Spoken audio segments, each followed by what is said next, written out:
శాంతి సుస్థిరతకు చర్చలే మార్గం.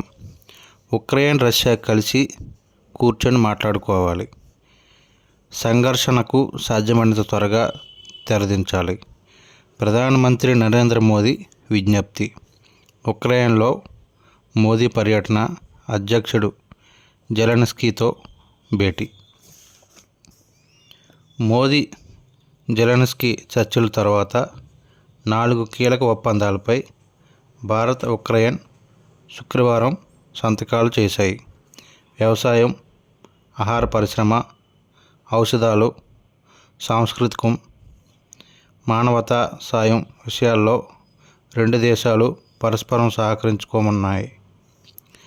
Modi Zelensky భేటీకి social మీడియాలో విశేష స్పందన లభిస్తుంది. ఈ సమావేశం గురించి నెటిజన్లు విస్తృతంగా చర్చించుకున్నారు, తమ అభిప్రాయాలు పంచుకున్నారు. మోదీతో కలిసి ఉన్న ఫోటోలను జెలెన్స్కీ తన ఇన్స్టాగ్రామ్ ఖాతాలో పోస్ట్ చేశారు. ఈ పోస్టుకు గంటల వ్యవధిలో 10 లక్షలకు పైగా లైకులు వచ్చాయి. భారత ఉక్రెయిన్ అనుబంధాన్ని బలోపేతం చేసుకోవడానికి ఈ సమావేశం చాలా కీలకమని జెలెన్స్కీ ఉద్ఘాటించారు. జెలెన్స్కీ అప్పుడేమన్నారంటే, ఉక్రెయిన్ పర్యటనలో అధ్యక్షుడు జెలెన్స్కీని ప్రధాని మోదీ ఆత్మీయంగా ఆలింగనం చేసుకోవడం, భుజంపై చెయ్యి వేయడం ప్రపంచవ్యాప్తంగా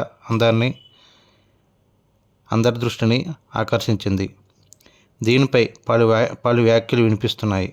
నరేంద్ర మోదీ ఈ ఏడాది జూలై 9న రష్యాలో పర్యటించారు. రష్యా అధినేత పుతిన్తో సమావేశమై చర్చలు జరిపారు. ఈ సందర్భంగా ఇరువురు నేతలు ఆత్మీయంగా ఆలింగనం చేసుకున్నారు, ఫోటోలకు పోజులు ఇచ్చారు. ఈ ఆత్మీయ కలయికపై అప్పట్లో జెలెన్స్కీ తీవ్ర అసంతృప్తి వ్యక్తం చేశారు. శాంతి ప్రయత్నాలకు ఇదొక ఎదురుదెబ్బ అని ఆక్షేపించారు. ప్రపంచంలో అతిపెద్ద ప్రజాస్వామ్య దేశానికి ప్రధానమంత్రి అయిన నరేంద్ర మోదీ ప్రపంచంలో అత్యంత క్రూరమైన రక్తపిపాసి నేరగాడైన పుతిన్ను ఆలింగనం చేసుకున్నాడని మండిపడ్డారు. ఈ మేరకు ఎక్స్లో పోస్ట్ చేశారు.